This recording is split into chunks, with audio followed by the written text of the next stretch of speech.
Oi, pessoal, boa tarde. Comecei a gravar, tá bom? A partir de agora, vocês podem colocar o nome para presença no chat.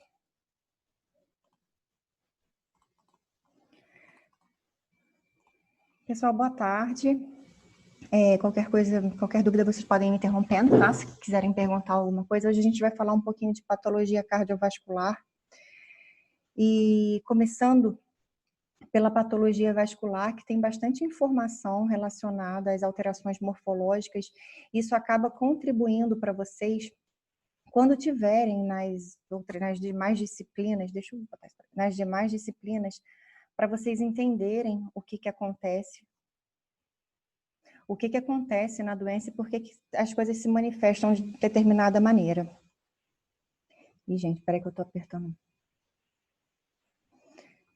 Então, hoje a gente vai falar de aterosclerose, inicialmente, aneurisma, esclerose da média e arteriosclerose. Essas são condições que estão todas elas, né, dentro de uma condição maior, que a gente chama de distúrbios, né, da parede vascular ou arterioesclerose. Esses distúrbios vasculares, eles são responsáveis por muita mortalidade. Então, são doenças que vão acabar levando o indivíduo à possibilidade de complicações maiores e complicações graves. Então, vocês entendendo como essas doenças se manifestam, vocês conseguem ajudar e contribuir para doenças mais graves não se desenvolverem, não trazendo complicações maiores para os indivíduos. Essas doenças, quando a gente fala de patologia vascular, elas se devem principalmente ao estreitamento ou obstrução da luz. Esse estreitamento ou obstrução completa da luz são representados principalmente pela arteriosclerose, né, aterosclerose e a trombose, e existem aquelas condições onde a gente tem algum problema na constituição da parede do vaso, tá? Principalmente dilatação e ruptura.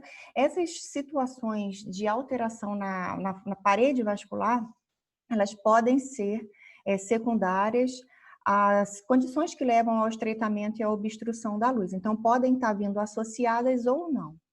Então, aqui, só para a gente relembrar um pouquinho a histologia, a gente tem as artérias, quando a gente vai dividir o estudo das artérias, a gente divide principalmente em relação ao tamanho da artéria.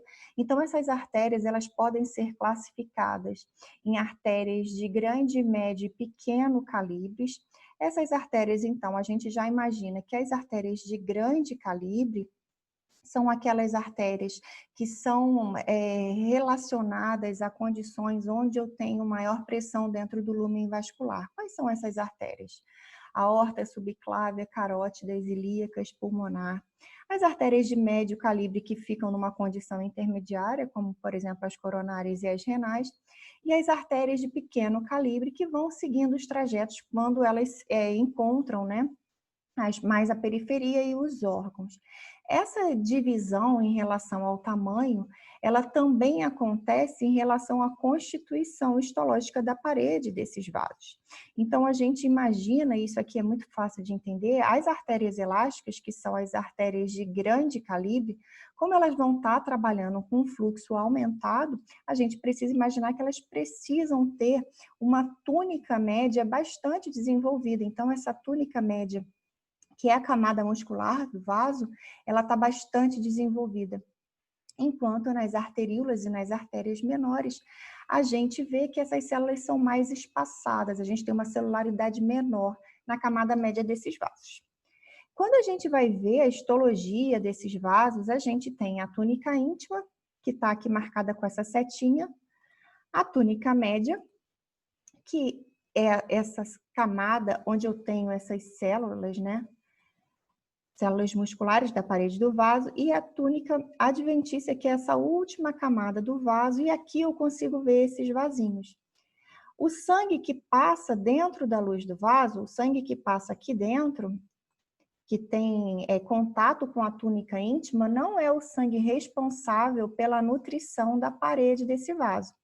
Qual que é o sangue que nutre a parede desse vaso? Vocês lembram disso? Como é feita a nutrição da parede do vaso?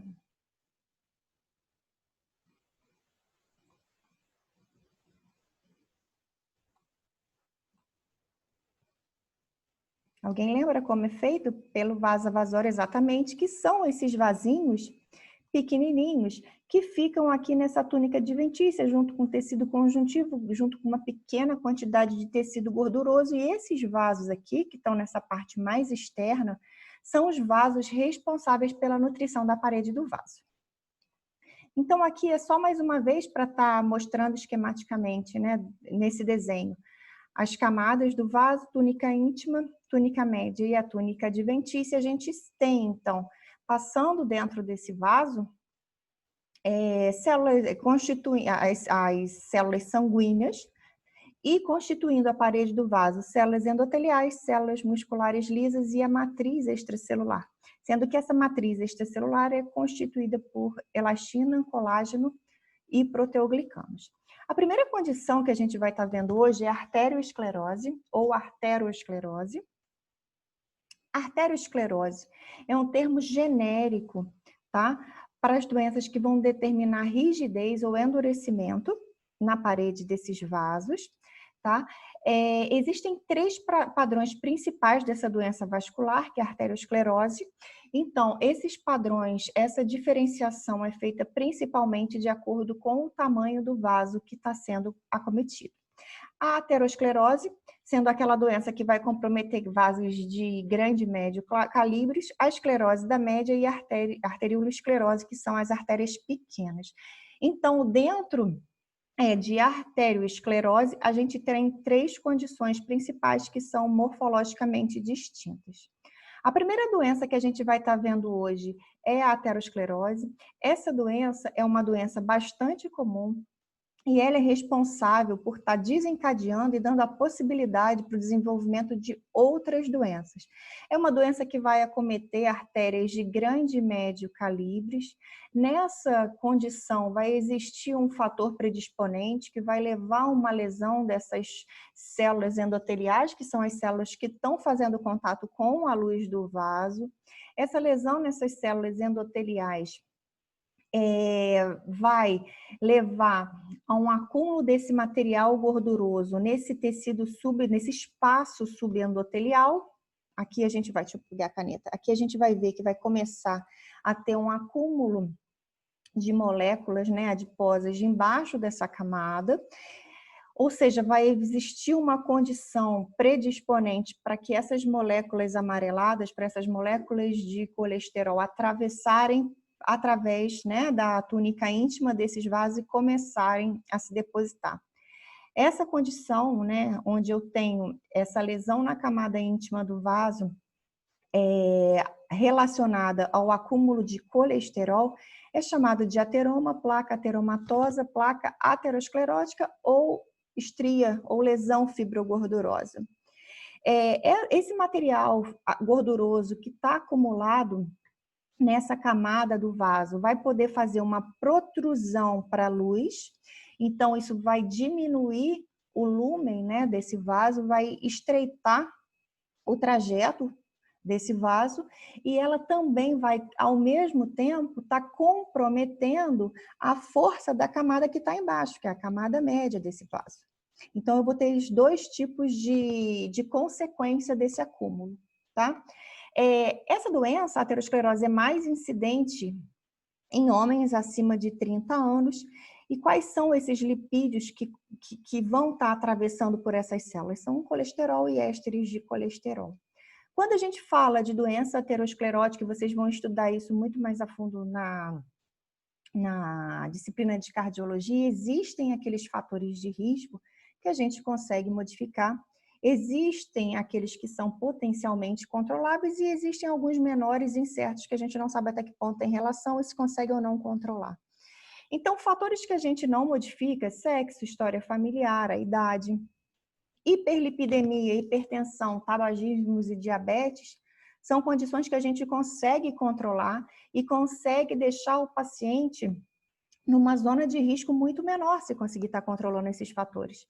E alguns outros fatores que podem estar relacionados é o uso de álcool, sedentarismo, a ingesta elevada de carboidratos. Então, dentro desses fatores de risco, existem aqueles que a gente pode controlar, pode orientar o paciente para evitar que a doença se desenvolva, vocês entendendo principalmente como essas doenças têm relação com outras patologias mais graves que podem acontecer subsequentemente. Essa doença, ela tem uma grande contribuição na taxa de mortalidade, isso vai estar ultrapassando qualquer outra doença, e nesse corte, nessa imagem, a gente consegue ver na primeira imagem uma artéria normal, onde eu tenho essas células endoteliais organizadas de uma maneira extremamente homogênea, e o fluxo sanguíneo dentro desse vaso passa como? Como que é o fluxo sanguíneo dentro de um vaso normal? Ele é um fluxo sanguíneo que a gente chama de quê? Como é o nome que a gente dá ao fluxo sanguíneo quando não está tendo o fluxo sanguíneo laminar, exatamente. E quando eu tenho, exatamente, é um fluxo sanguíneo laminar, ele é homogêneo, então aqui eu tenho a parede, eu tenho um vaso e o fluxo sanguíneo laminar, essas células elas são mais concentradas na região central, na porção central do vaso, e ela é mais diluída na periferia. Essas células vão estar fluindo, né, de uma maneira muito homogênea. Quando eu tenho uma placa aterosclerótica, eu começo a ter uma irregularidade desse revestimento interno desse vaso.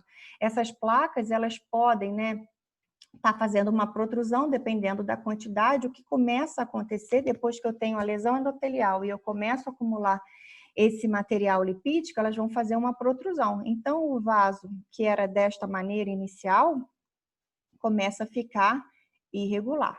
Aí vocês têm que imaginar que quando o fluxo sanguíneo está passando dentro desse vaso, ele vai conseguir passar aqui e continuar sendo laminar? Não, isso não vai conseguir, isso não vai ser possível, isso não vai continuar acontecendo.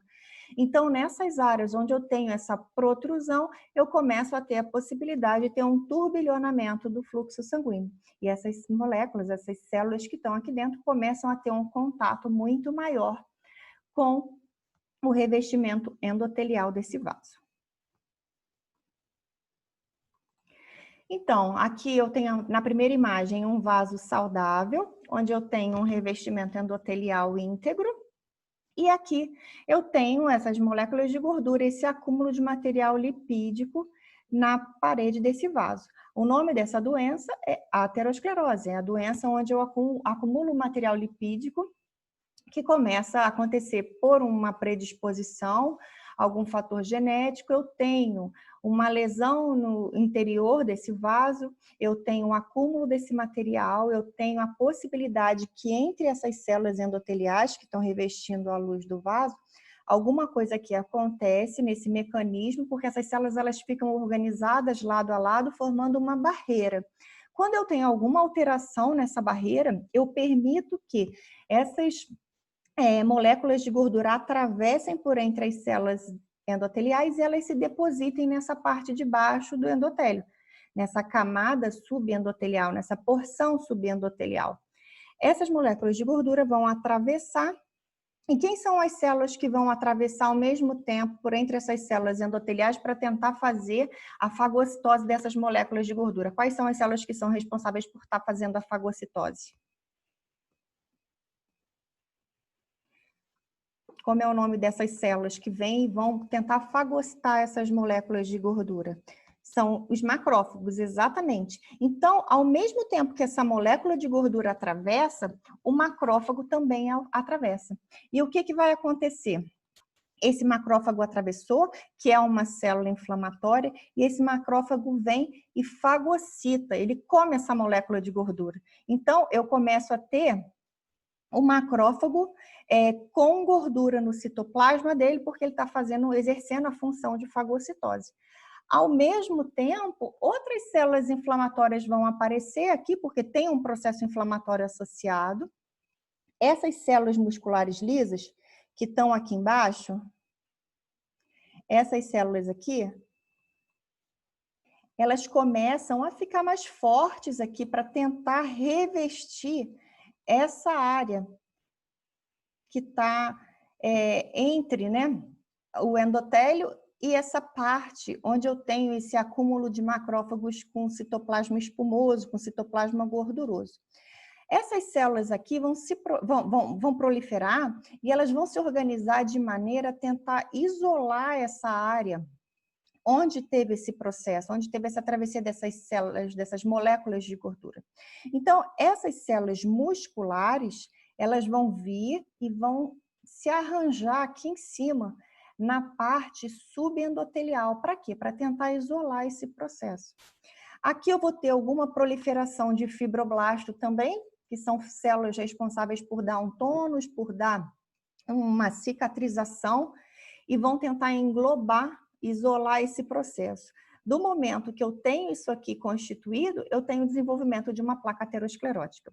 Eu preciso me lembrar que isso aqui pode ir crescendo, essa lesão pode ir multiplicando, ela vai crescendo para o lúmen e ela vai crescendo para as células musculares, agredindo cada vez mais as células musculares que estão imediatamente abaixo. Essas células musculares, elas, dependendo do tamanho da agressão, também vão ser lesionadas. Essa túnica muscular também vai ser prejudicada e, por isso, a gente tem algumas complicações também relacionadas à fragilidade da parede, porque a túnica muscular também está comprometida por esse acúmulo dessas moléculas de colesterol nessa região subendotelial. Então, aqui, ó, a gente está vendo dentro de um vaso, isso aqui é a imagem de dentro de um vaso. Aqui é o lúmen, essas são as células sanguíneas. Aqui eu tenho as hemácias, né, que vão estar circulando principalmente na região central do vaso, na porção mais periférica, em contato com as células endoteliais, a gente tem um conteúdo mais fluido, a gente tem mais líquido e aqui mais sangue, mais celularidade. Então, aqui célula endotelial, algum problema eu tive nessas células endoteliais, algum fator predisponente que permitiu que essas moléculas aqui de gordura atravessassem, viessem se depositar na matriz subendotelial. Aí, ao mesmo tempo, as células inflamatórias que estão aqui circulantes, elas vão atravessar também, para elas fazerem o quê? A fagocitose. Por que aqui eu tenho escrito monócito e por que aqui eu tenho escrito macrófago? Alguém sabe disso?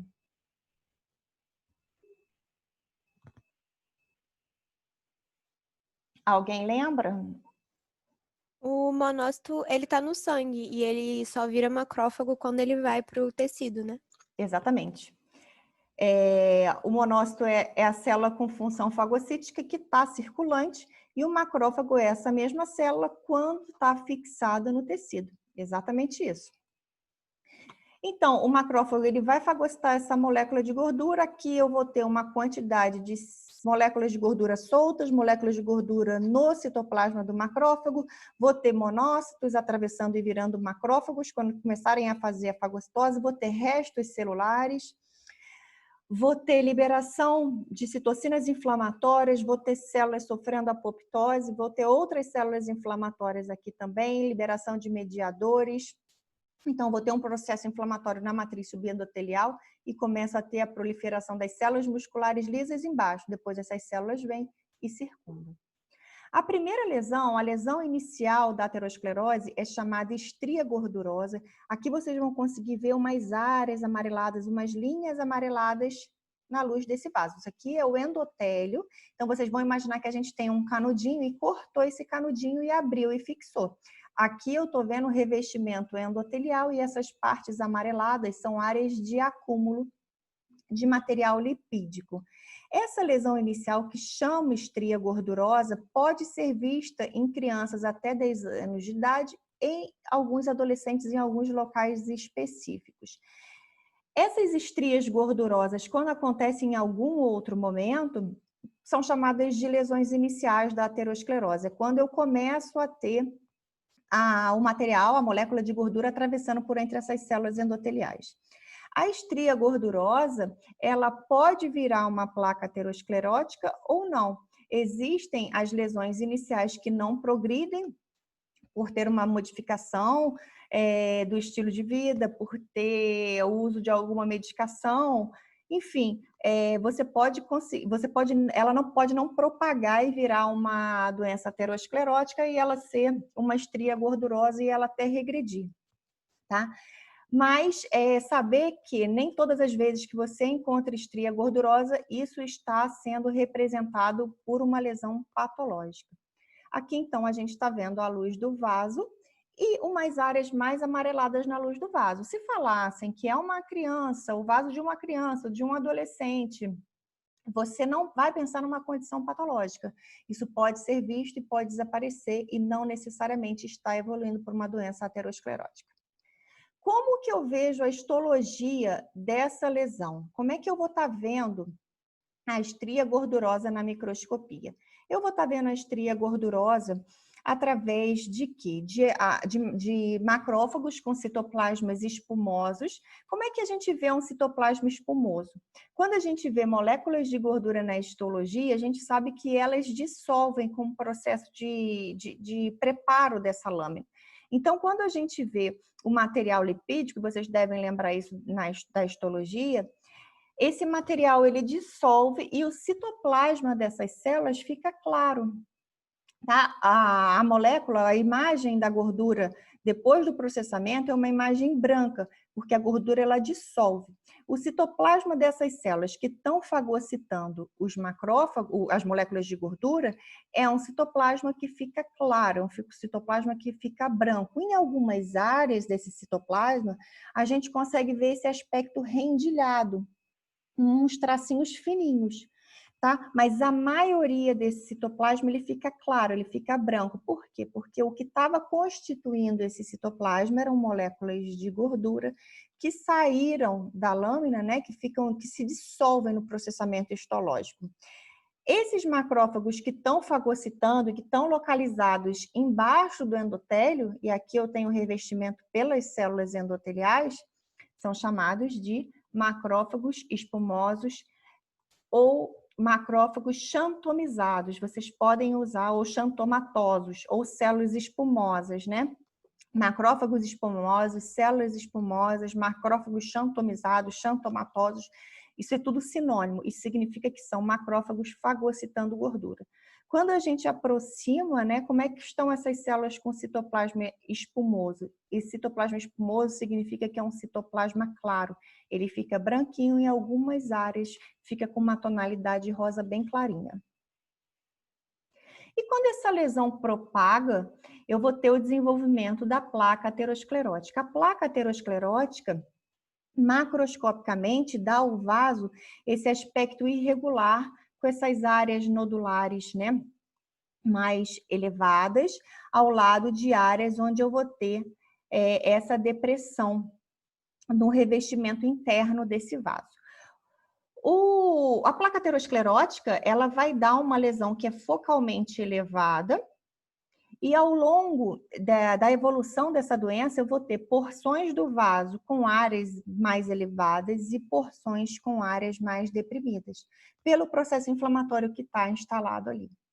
Então, quando a gente lembra aquela primeira imagem que a gente estava descrevendo qual a constituição de uma placa aterosclerótica, o que tem no centro de uma placa aterosclerótica? Tem o material lipídico, a gordura, que é um material amarelado, e essa consistência grumosa ou brancacenta é pela própria consistência do que está constituindo essa placa aterosclerótica, que é um material gorduroso. Em volta dessa placa, em volta desse material lipídico, o que a gente tem? A cápsula fibrose branca. O que constitui essa placa? Aquelas células musculares que estavam na parte de baixo do acúmulo de material, né, lipídico, e foi proliferando junto com fibroblastos e isolou esse processo. A placa aterosclerótica a gente vê principalmente em artérias elásticas e musculares de grande e médio calibre, ou seja, a doença aterosclerótica é doença de grandes vasos. Onde é que eu tenho mais tendência de ter o desenvolvimento dessa doença aterosclerótica? Em áreas onde eu tenho, ao redor de ossos de bifurcação desse vaso, que são essas áreas de orifício que a gente encontra na parede desse vaso. Essas placas elevadas, amareladas, que causam essa irregularidade do revestimento interno do vaso, que se projetam para o lúmen do vaso, que causam áreas de turbilhonamento na luz desse vaso, são chamadas de placas ateroscleróticas. Onde a gente vê principalmente? Artérias de grande calibre, grandes vasos. Então, aqui a gente tem um corte, né, de um vaso, onde eu tenho um lúmen que está estreitado. E por que esse lúmen está estreitado? Porque existe uma lesão na parede desse vaso. Essa lesão é circundada, né, por um tecido mais brancacento. E aqui no centro, o que eu tenho? Um material mais amarelado, mais macio. Então, aqui eu poderia descrever, né, que eu tenho o centro de uma placa aterosclerótica e aqui uma cápsula fibrosa. Quando a gente vê a histologia, o que eu consigo ver aqui, ó? Que eu tenho uma área com acúmulo de material gorduroso e aqui em volta uma proliferação fibrosa. Essa é a consistência, descrevem a consistência da placa aterosclerótica com uma consistência de mingau, porque é um material mais brancacento ou mais amarelado e é um material amolecido. Esse material ele é circundado por uma capa fibrosa, uma capa mais endurecida que a gente vai estar vendo. Então, aqui eu tenho como constituição, né, de uma placa aterosclerótica, o que a gente já viu e vocês vão saber. O que tem nesse centro macio da placa que a gente vai chamar de mingau, que é aquele centro branco amarelado, macio, com descrição de consistência amolecida, grumosa. Massa desordenada de lipídios, que é o tecido gorduroso, fendas de colesterol. Quando a gente está vendo na histologia, o lipídio ele fica com uma imagem branca, então isso a gente chama de fendas de colesterol, é a imagem negativa que fica na lâmina do material que dissolveu no processamento. Restos de células espumosas, que são os macrófagos com os lipídios, deposição de cálcio, além de células, né, inflamatórias que a gente pode estar encontrando. E formando a placa aterosclerótica, a cápsula fibrosa, a gente tem o quê? Células musculares lisas, essas células espumosas também, que podem estar aderindo aqui, a matriz extracelular, que é, na verdade, da constituição do vaso, alguns fibroblastos que vão estar vindo e proliferando aqui também. Essa é a descrição de uma microscopia de uma placa aterosclerótica. Então, aqui, o que eu quero mostrar? Aqui a gente tem nessa primeira imagem, é uma imagem de vaso normal. Na segunda imagem, aqui é o lúmen, é onde está passando o sangue. Eu vou estar vendo a placa aterosclerótica onde? Embaixo da túnica íntima, na região subintimal. Embaixo da íntima eu começo a acumular esse material gorduroso. Todas as vezes que eu tenho esse material gorduroso acumulado, eu vou ter a proliferação das células musculares embaixo, que vão estar vindo para tentar isolar esse processo e formar uma capa, o desenvolvimento de uma doença aterosclerótica. Eu tenho neovascularização e eu posso ter focos de calcificação. Como é que a gente vê a calcificação na histologia? Alguém lembra? Como fica o material calcificado na histologia?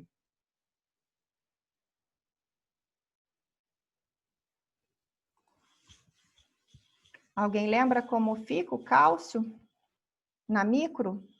No HE, qual é a cor que a gente vê o cálcio? Qual é o aspecto de um tecido calcificado, de uma área de calcificação? Isso se vocês estiverem fazendo provas de outras coisas, provas de concurso. Se aparecer alguma imagem que tenha esses pontilhados roxos aqui, ó, esse ponto roxo, esses pontos roxos aqui, ó, todas as vezes que vocês estiverem frente a essa imagem, porque na histologia vocês vão estar de fato vendo tudo rosa ou roxo. O material da calcificação é um material roxo muito forte e fica depositado de uma maneira irregular.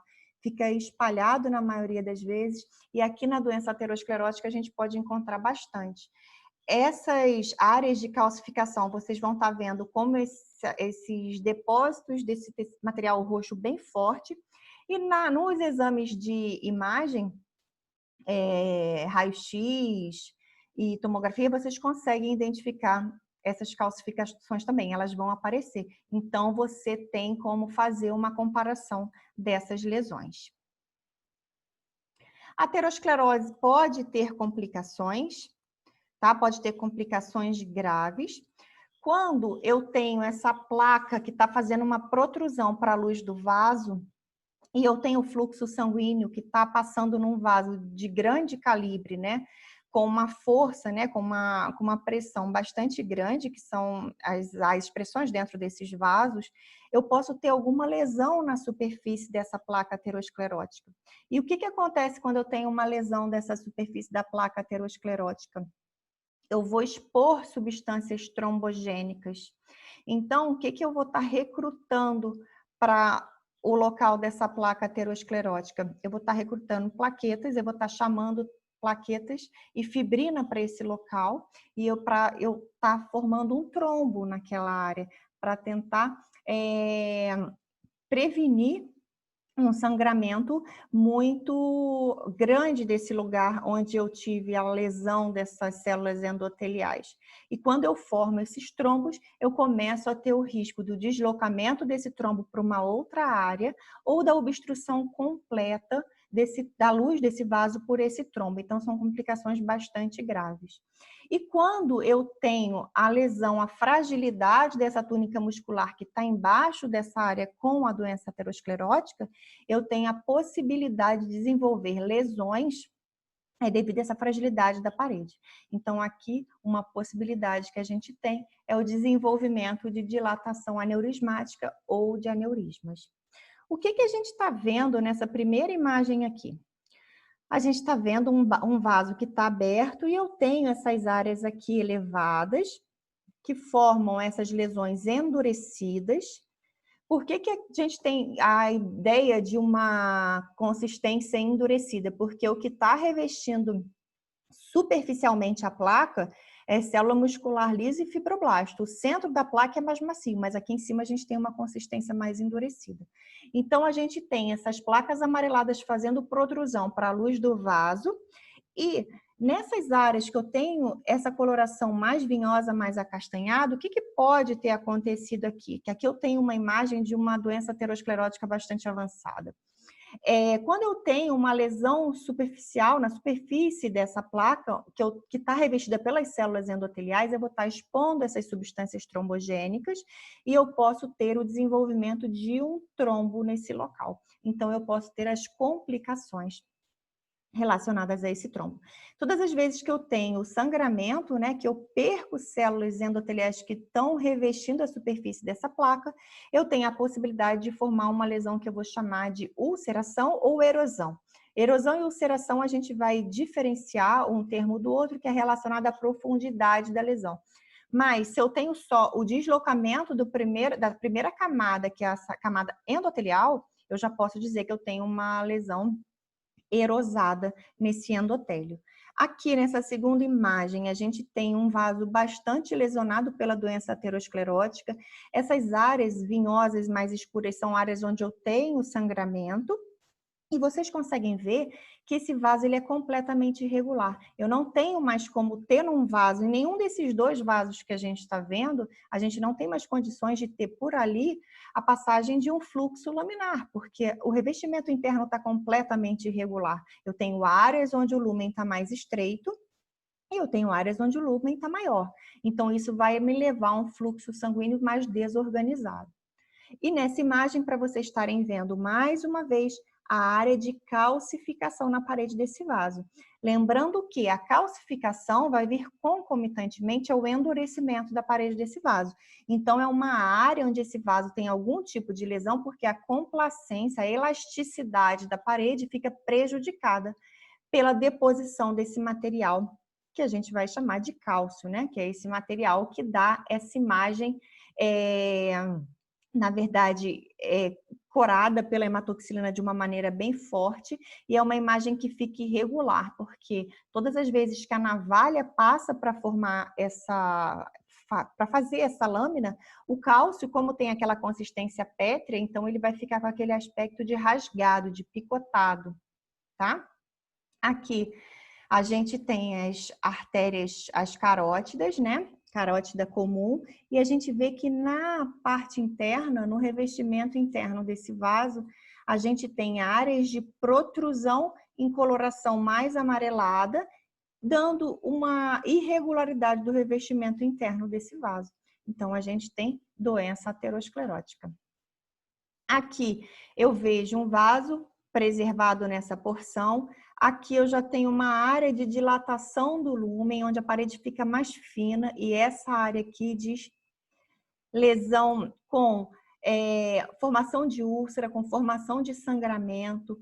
Eu consigo, se eu palpar essa parte desse vaso, eu vou imaginar, né, que isso aqui tem uma consistência endurecida, uma área onde o lúmen, né, tem essa dilatação, esse sangramento aqui, essas placas amareladas em volta. Então, aqui eu tenho uma franca lesão aterosclerótica. Eu não tenho uma única placa, porque eu consigo ver que eu tenho mais lesões por aqui. Então, eu tenho doença aterosclerótica, uma placa aterosclerótica com hemorragia recente. O que a gente está vendo aqui? Que vaso é esse? Que porção é essa? Alguém sabe? O que a gente está vendo? Que imagem é essa?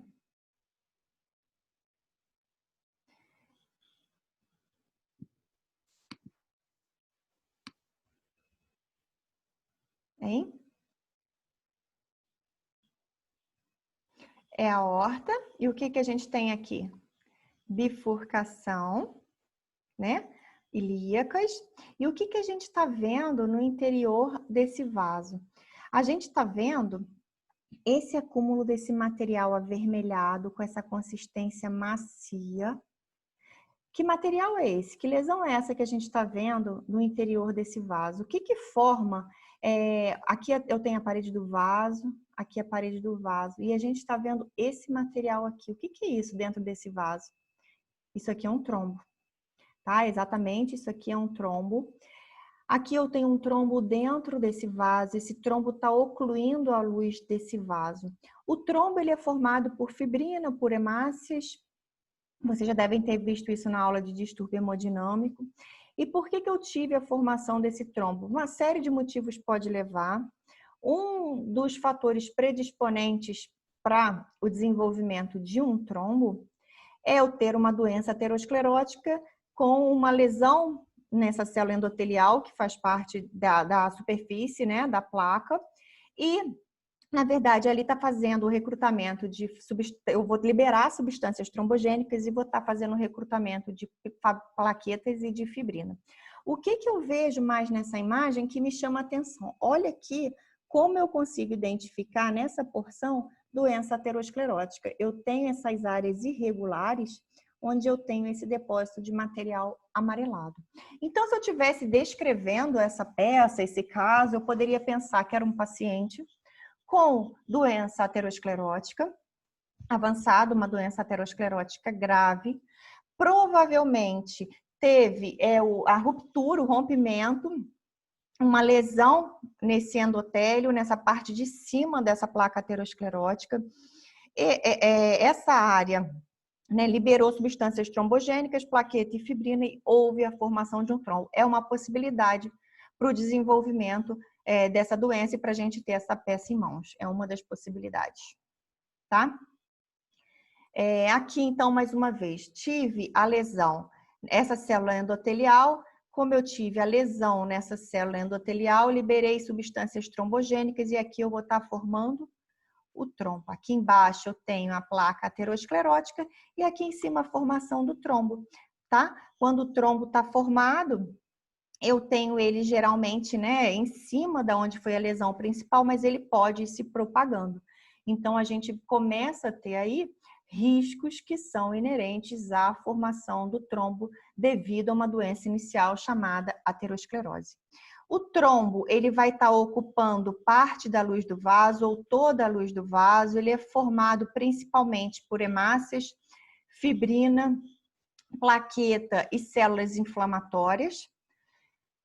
E quando a gente vê histologicamente, a gente vê, né, essa coloração, essa constituição principal do trombo. O trombo pode ter áreas mais avermelhadas e áreas mais claras. Nas áreas mais avermelhadas são as áreas que a gente tem o trombo rico nas hemácias e nas plaquetas. E nas áreas mais claras, a parte do trombo, onde eu tenho principalmente a fibrina. Então, eu posso encontrar ele dentro dessas duas colorações.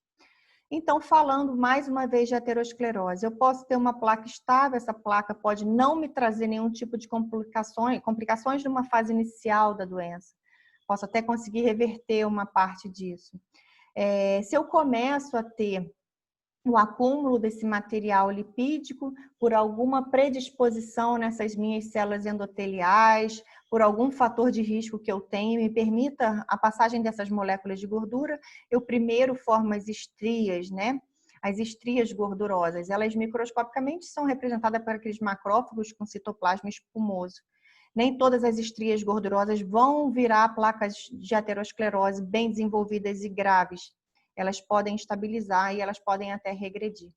Eu posso ter a formação do ateroma, da placa aterosclerótica. Essa placa ela pode ser incorporada na parede, não trazer grandes complicações. Ela vai, de alguma maneira, estar trazendo alguma obstrução ao fluxo sanguíneo, mas pode não me trazer consequências muito mais graves.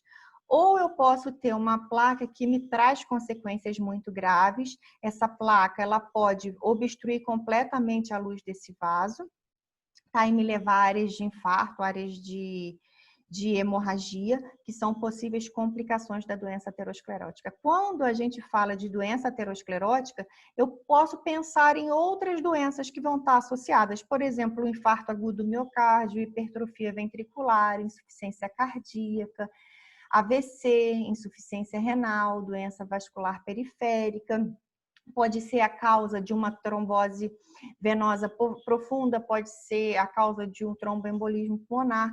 Então, saber que, conhecendo a aterosclerose, que é uma lesão inicial, vocês podem estar entendendo o mecanismo de desenvolvimento de várias outras doenças. Aneurisma é uma das possibilidades, uma das possíveis complicações da doença aterosclerótica. Aneurisma é um termo que a gente usa para definir uma dilatação anormal que está localizada num vaso sanguíneo. E quais são os principais locais onde a gente tem aneurisma? Aorta e coração. Aneurismas cerebrais também são bastante comuns. O aneurisma que se desenvolve relacionado à doença aterosclerótica, não são todos os aneurismas, existem aneurismas que são inflamatórios, existem aneurismas que são congênitos. Aqui a gente está falando dos aneurismas que estão relacionados à doença aterosclerótica. Esses aneurismas, eles se desenvolvem por quê? Porque a túnica muscular que está imediatamente abaixo da lesão subendotelial, onde eu tive o acúmulo de material lipídico, começa a ficar lesionada e vai ter uma área de fragilidade próxima a essa placa aterosclerótica que vai levar ao enfraquecimento dessa parede. Com o enfraquecimento da parede desse vaso, eu tenho a possibilidade do desenvolvimento de doença aneurismática, tá? Esses aneurismas, eles podem ser classificados morfologicamente como fusiformes, quando eu tenho toda a dilatação homogênea da parede desse vaso, ou ela pode estar formando, né, esse aspecto sacular, que é tipo uma bolinha na parede do vaso. Essa morfologia de aneurismas relacionados à aterosclerose, quando eu tenho a fragilidade por lesão da túnica média, da camada muscular desse vaso, que vai estar levando ao enfraquecimento da parede desse vaso. Lembrem, né, que esses aneurismas não são exclusivamente relacionados à aterosclerose. Aqui eu tenho a formação de um aneurisma na aorta, acima da bifurcação das ilíacas, né, que é bastante comum, abaixo das artérias renais. Aqui eu tenho, nessa primeira parte, eu consigo identificar uma doença aterosclerótica, irregularidade da parede do vaso, áreas de projeções, protrusões amareladas para a luz do vaso, junto com áreas de ulceração e sangramento, eu tenho doença aterosclerótica, eu consigo ver doença aterosclerótica. Adjacente a essa área de doença aterosclerótica, eu tenho nesse vaso uma área de dilatação da parede. Essa área de dilatação da parede contém um revestimento bastante irregular e essa área aqui onde eu tenho um acúmulo desse material mais maciço, onde provavelmente houve, né, o desenvolvimento de um trombo. Quando a gente olha externamente, né, da adventícia, o vaso para fora, a gente consegue ver essa projeção sacular. Então, aqui eu tenho um diagnóstico de um aneurisma sacular. Quando eu olho de dentro, né, o lúmen do vaso, eu consigo ver esse orifício em continuidade com o revestimento interno do vaso, que é o orifício aneurismático. Uma das complicações quando eu tenho essa fragilidade da parede, e pode ser uma complicação de uma área próxima a um aneurisma, uma área onde eu tenho um aneurisma, e seria, então, uma complicação também relacionada à doença aterosclerótica, é eu ter essa dissecção ou dissecação, né, o hematoma, o aneurisma dissecante. Quando você tem uma separação da túnica íntima com a túnica média, e você tem esse fluxo sanguíneo separando, delaminando, né? Essas duas túnicas separando em continuidade. Isso aqui a gente vai chamar de hematoma dissecante, que eu tenho rompimento, né, da camada interna, e eu vou ter esse fluxo sanguíneo indo em continuidade, rasgando esse vaso. Então, aqui eu consigo, né, ver que eu tenho uma separação das duas túnicas e o fluxo sanguíneo. Aqui eu tenho a luz do vaso, aqui eu tenho a túnica média, eu tenho a criação, né, de um novo lúmen, de uma nova luz. E isso se dá às custas de um rasgo, né, de um orifício que vai ser criado na parede desse vaso. O orifício vai estar sendo criado. Aqui está vindo o fluxo, e aqui eu vou começar a separar essas duas túnicas, eu vou dissecar essas duas camadas. Então, quando a gente pensa em doença aterosclerótica, lembrar que possibilidades de complicações incluem hematoma dissecante, aneurisma dissecante e dilatação aneurismática de um vaso. Aqui a gente tem mais uma imagem de aqui um aneurisma, né, que a gente vê também no cérebro, e uma das complicações da dilatação aneurismática e do aneurisma é uma ruptura, lembrando que a parede dessa área onde eu tenho a dilatação aneurismática é uma parede já mais fina, uma parede mais frágil. Então, essa parede pode sofrer uma ruptura e levar a esse sangramento. Falando um pouquinho da segunda patologia que a gente iria ver hoje, né? Vai ver hoje. A esclerose da média é muito simples de estar entendendo. A esclerose da média, a gente também pode escrever, né, ou falar esclerose calcificante da média ou esclerose de Monckeberg. Vocês vão ver, né, essa descrição dessa esclerose da média, às vezes no meio de um laudo onde tem um motivo principal, um diagnóstico principal, e essa descrição de esclerose da média vindo como uma consideração, uma descrição, um complemento do laudo. Isso aqui não é um diagnóstico a causa da cirurgia, muitas das vezes é como uma complicação relacionada ao envelhecimento. Nessa doença vai começar a acontecer o que? Acúmulo de cálcio, que eu já mostrei para vocês como o cálcio se deposita na parede do vaso. O cálcio vai dando essa imagem fragmentada e de uma coloração roxa que é pela hematoxilina bastante escura. Conforme a gente vai envelhecendo, a parede dos nossos vasos ela vai ficando mais frágil e a gente vai começando a acumular cálcio na parede dos nossos vasos. Então, como eu tenho atrofia de papilas gustativas, como a gente tem atrofia óssea, atrofia glandular e outras alterações, né? Perda da elasticidade dos tecidos, perda de colágeno, flacidez, diminuição da acuidade visual, diminuição da acuidade auditiva, né? Então, a gente tem na parede dos vasos alterações relacionadas ao envelhecimento também. E qual é essa alteração relacionada ao envelhecimento? É calcificação e endurecimento da parede desses vasos. Os vasos nas pessoas mais velhas, eles tendem a ser vasos menos complacentes porque eles vão ficando mais endurecidos. Na microscopia, quando a gente está analisando outros órgãos por outras doenças, eu posso encontrar essa alteração e eu vou descrever como uma alteração da idade.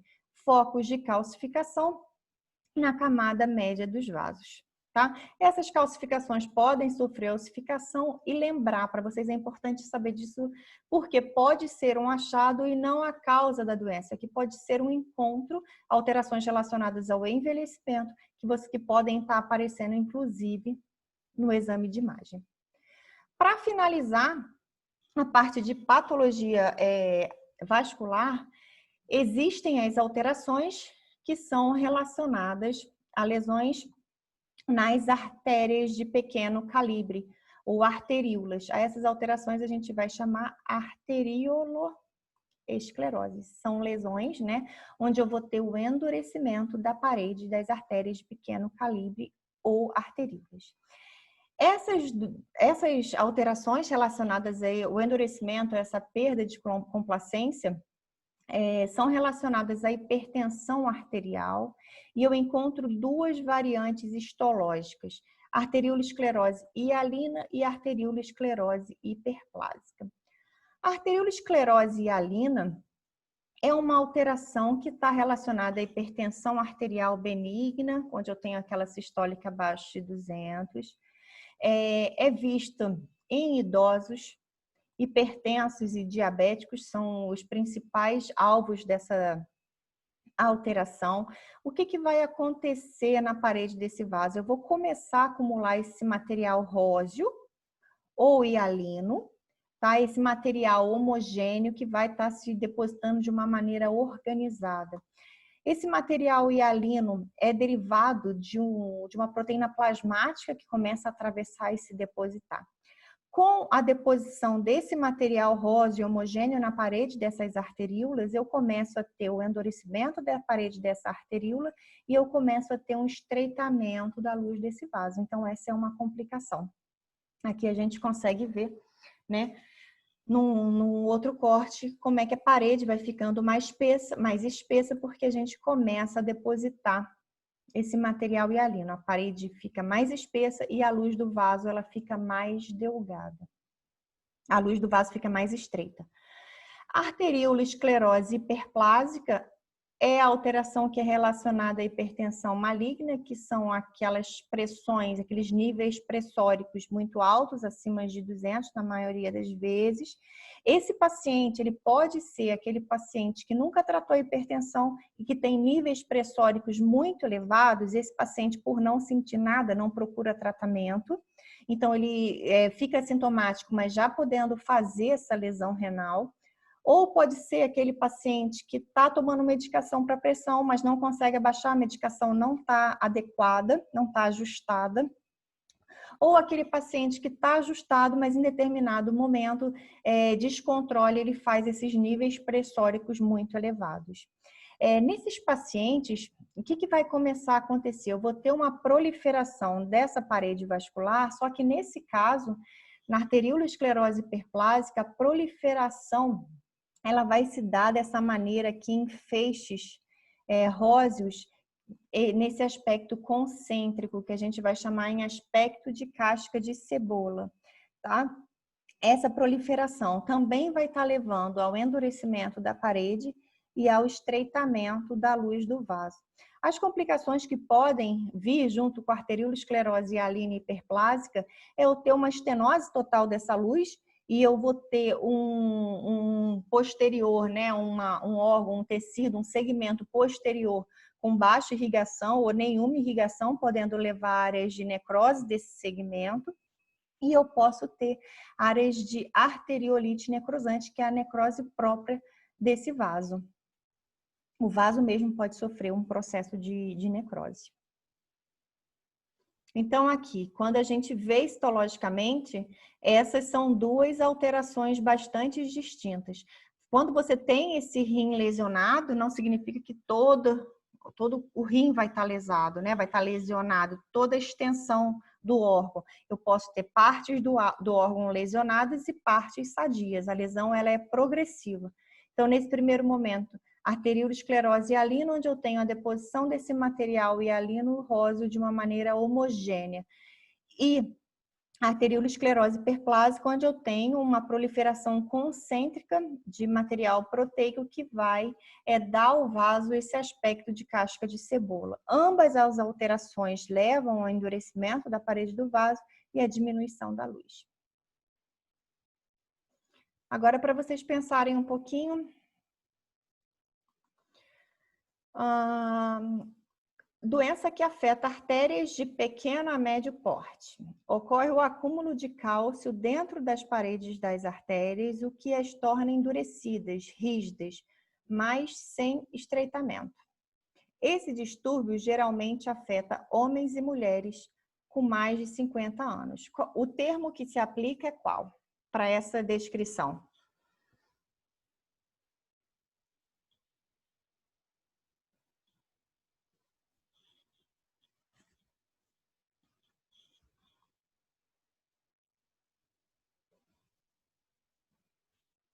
Alguém mais acha diferente?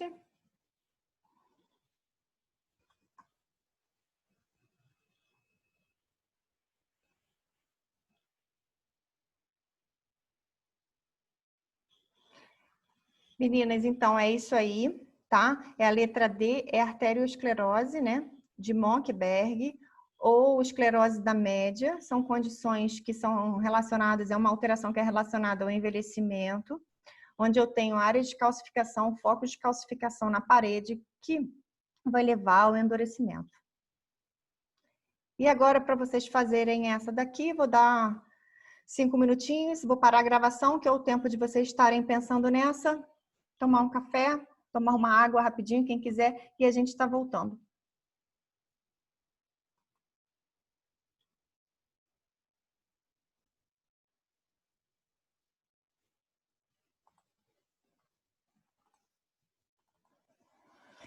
Então, vocês...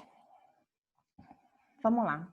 Espessamento homogêneo, róseo e hialino da parede das arteríolas. Então, aqui a gente já ganha, já tem uma facilidade para responder, porque já dá o tamanho do vaso, tá? E o espessamento homogêneo, róseo e hialino, qual é o nome da condição?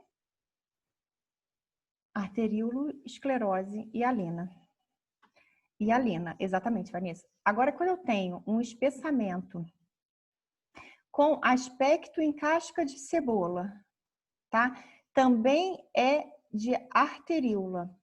Qual o nome dessa outra alteração?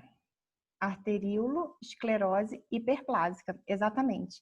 Lembrando que com o espessamento róseo e hialino da arteríolo-esclerose hialina, eu vejo principalmente em pacientes com hipertensão benigna. E a arteriolosclerose hiperplásica ou hiperplástica, a gente vê nos pacientes que têm hipertensão arterial maligna, são aqueles níveis pressóricos mais elevados. Como é que é o nome da lesão que acontece em artérias de grande e médio calibre? Isso é importante para facilitar. Caracterizada principalmente pelo acúmulo de lipídios e matriz extracelular na região subintimal. Qual o nome dessa doença? Aterosclerose. E a doença que afeta pacientes com mais de 50 anos de idade, levando à degeneração medial relacionada à idade, com calcificação focal e mesmo formação óssea dentro da parede arterial. Então, aqui a gente tem a outra alteração, que foi a da questão anterior, esclerose da média ou esclerose de Monckeberg. Exatamente. Então, esses são os pontos principais das alterações que a gente viu hoje. Agora, falando um pouquinho de coração, é uma parte menor, essa aula teria muitos temas para a gente estar abordando, e a patologia do terceiro período ficou mais compacta, então a gente vai falar dos temas que são mais importantes, daqueles que têm as alterações morfológicas que vocês deveriam entender para estar seguindo adiante, que mais vão contribuir para a formação de vocês. Então, aqui para estar lembrando, como é que a gente divide, né, o coração, átrio e ventrículo, e morfologicamente para a histologia do órgão, eu tenho endocárdio, miocárdio e o pericárdio. Lembrando que aqui eu tenho uma membrana serosa, aqui eu tenho tecido muscular e aqui eu tenho células endoteliais. Endocárdio, que é revestido por células endoteliais, que vai estar formando essas trabéculas. O miocárdio, que é uma camada de tecido muscular. Quando esse músculo acaba, eu começo a ter a primeira camada do pericárdio, que é o pericárdio visceral. E aqui eu tenho um espaço e a segunda camada, que é o pericárdio parietal, a camada parietal do pericárdio. E aqui eu tenho uma quantidade de tecido fibroso. Eu tenho válvulas, né? A válvula bicúspide mitral, tricúspide e as semilunares. Existem patologias que são relacionadas às válvulas, existem patologias do endocárdio, do miocárdio, do pericárdio. E hoje a gente vai estar abordando 3 patologias apenas relacionadas ao coração, que é a endocardite, a febre reumática e o infarto, que têm alterações morfológicas que são muito peculiares. A primeira alteração que a gente vai estar vendo hoje é a endocardite infecciosa, e eu trouxe essa alteração aqui para mostrar para vocês. Essa doença, ela acontece, né, quando eu tenho a colonização ou invasão do tecido valvar cardíaco ou do endocárdio, da parede do coração, e esse micro-organismo vai estar levando à formação dessas vegetações, que são vegetações friáveis, e essas vegetações podem formar um volume dentro da cavidade cardíaca, e essas vegetações podem ir destruindo esse tecido que está adjacente a ele. A maioria dos casos de endocardite infecciosa é causada por bactérias e é secundária, né? Uma endocardite bacteriana. Aqui eu consigo ver essas vegetações.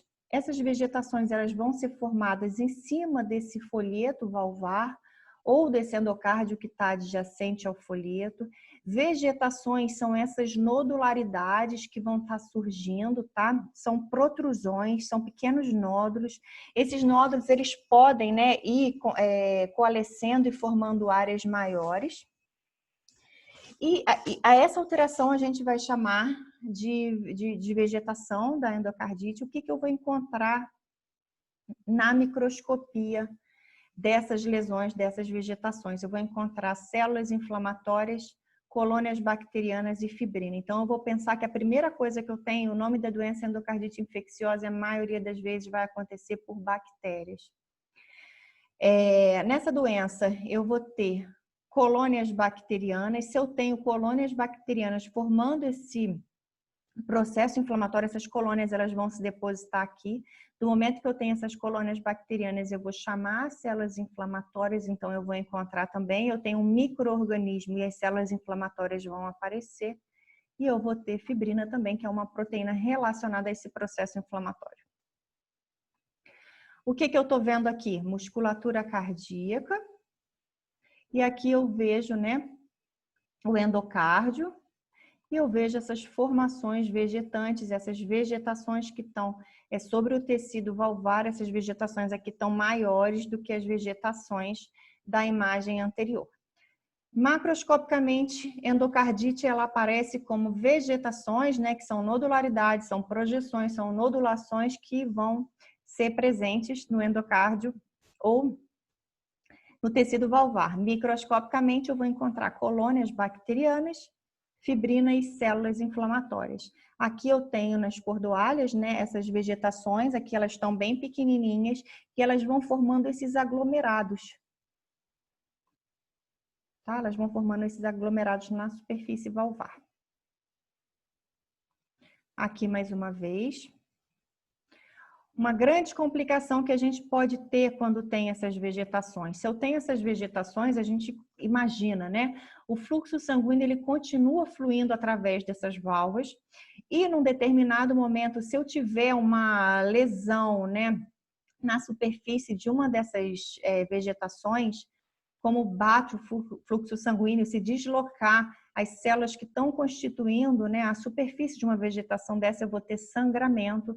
E do momento que eu tenho sangramento em cima dessa vegetação, o que vai acontecer? Eu vou recrutar, né, as plaquetas para estar evitando esse sangramento, porque eu vou ter liberado esses fatores trombogênicos. Então, esses fatores trombogênicos vão chamar as plaquetas para esse local e eu posso ter a formação de um trombo sobre essas vegetações, sobre essa válvula cardíaca. Uma das complicações é esse trombo, né, propagar e esse trombo preencher um espaço que não deveria e levar a uma área de infarto no coração, ficar um trombo grande. E uma das complicações é esse trombo também liberar fragmentos dele e ele embolizar. Essas vegetações que a gente encontra sobre a superfície valvar e a superfície do endocárdio também podem se fragmentar e também podem embolizar. Então, uma das possibilidades são esses êmbolos, né, bacterianos que podem se soltar em casos de endocardite. Na microscopia, esse material roxo que a gente vê aqui, que parece que pegou uma esponja, né, molhou de roxo e colocou na lâmina, são as colônias bacterianas. Aqui, esses pontinhos são as células inflamatórias e o que é rosa é a fibrina. É isso que a gente vai encontrar na microscopia. Para vocês estarem diferenciando, isso eu achei importante estar colocando para que vocês saibam que nem todas as vegetações que aparecem, né, no coração são vegetações com bactérias, tá? Existem colônias bacterianas, no caso da endocardite bacteriana. Existe uma doença que é chamada de endocardite de Lipman-Sachs, que é uma condição associada ao lúpus eritematoso sistêmico. Nessa doença, a gente vai ter a formação dessas vegetações na superfície valvar sem ter as colônias bacterianas. Então, eu tenho vegetações no coração, né, nas válvulas cardíacas. Essas vegetações, na maioria das vezes, têm colônias bacterianas e essa doença vai chamar endocardite bacteriana. Existe uma condição onde essas vegetações são assépticas, elas não contêm as bactérias. É uma condição que é vista no lúpus é chamada de endocardite de Lipman-Sachs. Então, essas são, na verdade, as alterações morfológicas dessa doença, que a gente encontra essas vegetações apenas se o paciente for a óbito por essa doença, só que hoje em dia, né, existem os exames. Existe o conhecimento dessa doença para ser prevenida e existem exames de imagem do coração onde você consegue diagnosticar e tratar os casos de endocardite. Porque antigamente isso não acontecia, isso levava muitas das vezes o paciente ao óbito. Hoje isso não vai estar acontecendo mais. A possibilidade de um patologista hoje estar frente a um coração, né, uma necrópsia, para analisar o coração desse paciente, isso é muito pequeno, são doenças que podem ser tratadas. A segunda condição que é extremamente importante é o infarto agudo do miocárdio ou cardiopatia isquêmica, que é a principal causa de morte no mundo. A gente verifica o que é isquemia, que é a diminuição do fornecimento de sangue do miocárdio. E qual que é a principal causa, né? Que é o principal fator relacionado ao infarto agudo do miocárdio? É a doença aterosclerótica. Então, nessa doença, eu vou ter uma diminuição da luz do vaso, uma rigidez na parede do vaso, e eu posso fazer com que uma parte da musculatura cardíaca deixe de receber a irrigação necessária por alteração na parede desse vaso. Então, na cardiopatia isquêmica, eu tenho uma alteração da perfusão sanguínea e da demanda. Quais são fatores de risco para o infarto do miocárdio? Idade, sexo masculino, história familiar, diabetes, hipertensão, obesidade, dislipidemia, cigarro, sedentarismo, estresse, uso de cocaína que pode fazer vasoespasmos e elevações da pressão arterial, trombos que podem estar se formando dentro da cavidade e levar o paciente a um quadro de fibrilação. Quando eu tenho casos de choque, não tenho mais a irrigação cardíaca, perco o volume, posso ter morte de musculatura cardíaca e doenças de vasos intramurais. Infarto agudo do miocárdio é quando eu tenho isquemia primeiro eu tenho uma diminuição do suprimento sanguíneo, né? E quando eu tenho essa isquemia e leva à morte das células musculares cardíacas, eu tenho um diagnóstico de infarto agudo do miocárdio. Quando eu tenho a morte do músculo do coração, eu tenho, né, uma morte por necrose de coagulação, que é a necrose isquêmica. Nessa necrose, eu tenho características que são peculiares a esse tipo de morte. O infarto ele pode ser subendocárdico ou transmural, eu posso ter porções distintas da musculatura comprometida. É isso aqui que é bastante importante, os aspectos macro e microscópicos de uma área de infarto na necrópsia. vão depender da sobrevida do paciente após o evento. Então, saber que as alterações histopatológicas, eu só consigo achar alterações no mínimo a partir de 4 horas após o evento do infarto. Então, num primeiro momento, eu tenho um processo inflamatório agudo nos primeiros 1 a 3 dias de doença, depois começa a formar um tecido de granulação e depois fibrose. E a necrose de coagulação, ela é uma lesão que vai se instalando progressivamente. Embora ela comece a acontecer nos primeiros minutos, eu só tenho alterações histopatológicas completas com cerca de 12 horas de evolução do evento. Então, por que que isso é importante? Se eu tenho um paciente que infartou e morreu e foi a óbito por esse infarto agudo do miocárdio, e ele for submetido a uma necrópsia no momento que ele, nesse momento, ele infartou, ele morreu, e ele for submetido a uma necrópsia, ele não vai ter alteração cardíaca nenhuma. Se esse paciente infartou, sobreviveu 4 dias e morreu no 4º dia por um outro motivo, e eu fizer uma necrópsia desse paciente, eu posso encontrar essas alterações. Por quê? Porque depois de 12 horas, em média, eu tenho essas alterações do infarto agudo do miocárdio muito bem nítidas. E em cerca desses 4 dias, no 4º dia após o infarto, que seria o período que eu botei dessa situação que eu contei para vocês, eu encontraria um processo inflamatório agudo nesse paciente ainda, começando a ter a formação do tecido de granulação. Então, seria uma alteração bastante nítida. Agora, se o paciente infartou, o paciente sobreviveu ao infarto e o paciente foi a óbito 2 anos depois por algum outro motivo, foi submetido à necrópsia, eu posso encontrar alterações no coração desse paciente que são alterações relacionadas à fibrose tecidual, que fica como uma cicatriz do infarto. Então, aqui eu tenho um corte da musculatura cardíaca. Essas áreas brancas mais pálidas são as áreas de fibrose cicatricial. Eu fico na musculatura cardíaca com uma área, eu fico com uma cicatriz, eu fico com um sinal, sabendo que naquele local houve a morte por necrose de coagulação do músculo cardíaco. A formação de trombos intracavitários também pode acontecer, e essa formação de trombos intracavitários pode prejudicar a irrigação de alguma área. Essa área que não recebe a irrigação adequada pode sofrer por isquemia e necrose. Então, na microscopia, o que vai acontecer, né, quando eu tenho a morte da musculatura cardíaca? Eu começo a ter essas células aqui, ó, esses miocardiócitos mais alongados, eles começam a perder os núcleos. Isso é uma alteração inicial. E, ao mesmo tempo, eu vejo essas células inflamatórias entre essas fibras musculares. Então, essa é uma das primeiras alterações que a gente vê. A partir das 4 horas do evento, a gente já consegue ver essas células inflamatórias entre as fibras musculares. Depois disso, a gente começa a ver que esses miocardiócitos, eles ficam com esse aspecto necrótico. A gente vê a imagem dessas células mais pálidas, não vê os núcleos dessas células e começa a ver a formação dessas linhas no citoplasma dessas células. Essas linhas são chamadas de bandas de contração, com essa grande quantidade de células inflamatórias de permeio.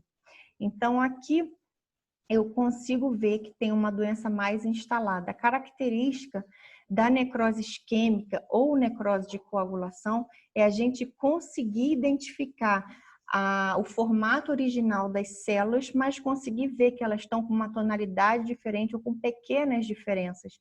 Mas a gente vê na necrose de coagulação o esqueleto da célula. Isso é uma característica histológica. E essas bandas aqui de hipercontração são essas linhas, né? Essas estrias que vão surgindo ao longo dessas células que nos ajudam a identificar uma necrose nesse tipo celular. Quando esse miocárdio ele passa pelo processo de cicatrização, a gente vai ver, né, um reparo de infarto antigo e uma área de cicatriz de uma lesão necrosante antiga é um tecido fibroso. Como é que a gente vê o tecido fibroso? A gente vê esse tecido aqui, ó, rosa mais claro, homogêneo e hialino, ele fica nesse aspecto espalhado entre células que você vê nitidamente que estão com aspectos de células preservadas. E na macroscopia, a gente pode estar vendo áreas, né, diferentes, a tonalidade é diferente, o tônus é diferente. Geralmente, essas áreas que ficam como cicatriz ficam áreas mais endurecidas. Uma área de infarto, você consegue delimitar bem depois que a doença vai se instalando. No momento inicial, não, você não vê nitidamente essa área, mas depois ela vai ganhando uma coloração diferente. Aqui, esse paciente já deve ter tido mais de um evento. Aqui eu tenho uma área avermelhada suspeita, provavelmente de infarto, e aqui uma área mais extensa, que provavelmente foi um infarto antigo, onde a gente vê a cicatriz fibrosa. Então, são duas lesões distintas. Aqui eu tenho uma lesão mais aguda, mais avermelhada, e aqui uma lesão brancacenta pálida com esse aspecto fibroso. Uma mulher de 43 anos de idade teve uma morte súbita. Ao averiguar a cena de morte em seu quarto em casa e o exame externo do corpo, não mostraram nenhuma evidência de trauma. A necrópsia demonstrou infarto do miocárdio na parede lateral do ventrículo esquerdo, na ponta e porção anterior do septo. Qual tipo de necrose espera-se encontrar nesse tecido? Necrose úmida, necrose caseosa, necrose de liquefação ou necrose de coagulação?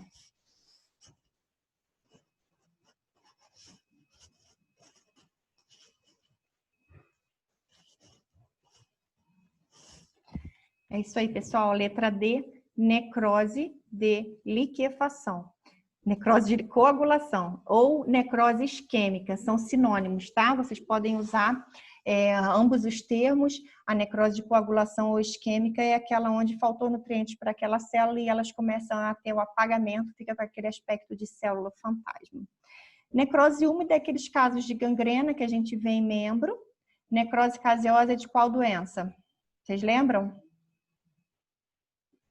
Tuberculose, isso aí, Gustavo. E a necrose de liquefação, a gente encontra nas coleções, na supuração, no pus, no abscesso. E qual é o órgão do corpo que, quando tem uma necrose isquêmica, sofre liquefação? É uma exceção. Onde que a gente encontra cérebro? Exatamente.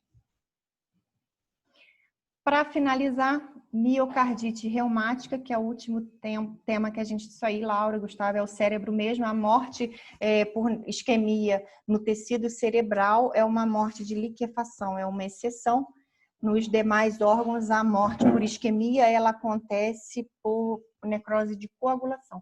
A necrose de liquefação é aquela que é rica, né, em exudato, em células debris celulares. A gente encontra geralmente nos abscessos, né, nos processos infecciosos. Para finalizar, a miocardite reumática, saber que a doença reumática é uma doença que acontece um processo inflamatório do miocárdio. Eu tenho uma infecção geralmente de orofaringe, né, uma infecção de amígdala pelos streptococcus beta-hemolítico do grupo A. Essa infecção pode fazer com que esse micro-organismo lesione o coração e ele pode causar uma pancardite, ou seja, as alterações que o streptococcus pode causar no coração podem acometer os três folhetos, né, cardíacos, né, endocárdio, miocárdio e o pericárdio. Na miocardite, no miocárdio, ele pode levar à necrose dessas fibras miocárdicas. O miocárdio, o coração, não é o foco principal da infecção, mas é um componente secundário. E essas recidivas dessas lesões, dessas agressões, pode levando a disfunções valvares. O coração desses pacientes ele fica muito aumentado, muito avermelhado, com hipertrofia e dilatação das câmaras. E existe uma peculiaridade na microscopia desse coração, desses pacientes, que é o que eu trouxe para mostrar para vocês. Entre essas células musculares, no paciente que tem a miocardite reumática, eu tenho a formação de uma lesão que é chamada de nódulo de Aschoff. Tá? O nódulo de Aschoff são grupamentos onde eu vou ter depósitos de fibrina, células inflamatórias, fibroblastos e dois tipos distintos de células, que são as células gigantes de Aschoff e a célula de Anitkov. Essas células aqui, tanto as células de Anitkov quanto as células gigantes de Aschoff, são macrófagos, sendo que aqui eu tenho célula mononucleada, a célula de Anitkov é uma célula mononucleada e a célula de Aschoff é uma célula bi ou multinucleada. Eu vou encontrar esse tipo celular no meio de material fibrinoide, no meio de fibroblastos e células inflamatórias. Essa célula, quando é vista de frente, ela tem esse aspecto em olho de coruja, e quando ela é vista de lado, falam que essa célula até tem um aspecto de taturana, porque ela tem esse núcleo aqui estriado. Então, encontrar no meio da musculatura cardíaca, num paciente com essa clínica, a gente pensa no diagnóstico de miocardite reumática, é assim, com esse tipo celular específico que a gente faz esse diagnóstico. Hoje em dia também, com os exames de imagem, o paciente não chega aí a óbito pela essa alteração reumática. Mas vocês precisam saber que é esse tipo de lesão que é causada, existe a forma de você tratar. Então, para o patologista receber esse coração ou fazer uma necrópsia desse tipo de paciente, com o avanço das técnicas diagnósticas que a gente tem hoje e tratamento, isso não vai acontecer. Isso pode acontecer, mas é raríssimo. Tá? Lesões valvares relacionadas à febre reumática são muito comuns, a gente vê bastante alterações dos folhetos. E a miocardite a gente consegue, né, evitar ou fazer a prevenção e descobrir isso antes do paciente a óbito, a gente consegue tratar. Mas saibam que existem esses tipos celulares e essas nodulações se formando entre o tecido muscular cardíaco.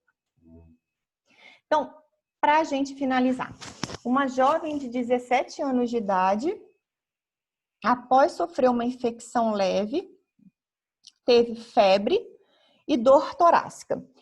A radiografia de tórax revelou edema pulmonar. O ecocardiograma estava alterado. A avaliação histológica da biópsia cardíaca endomiocárdica, né, apresentou uma inflamação intersticial, ou seja, uma inflamação espalhada com nódulos de Aschoff e células de Anitkov. Qual o diagnóstico dessa doença?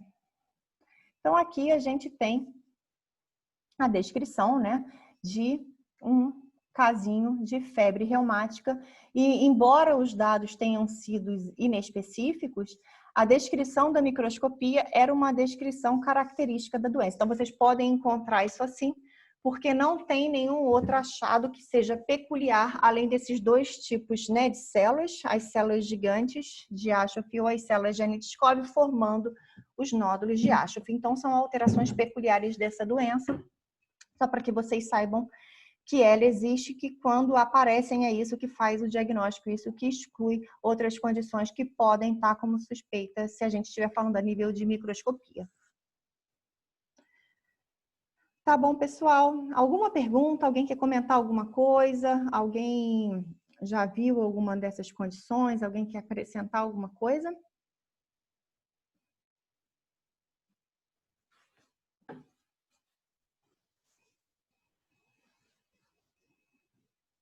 Nenhuma pergunta? Tá bom, então, pessoal, eu vou parar de gravar.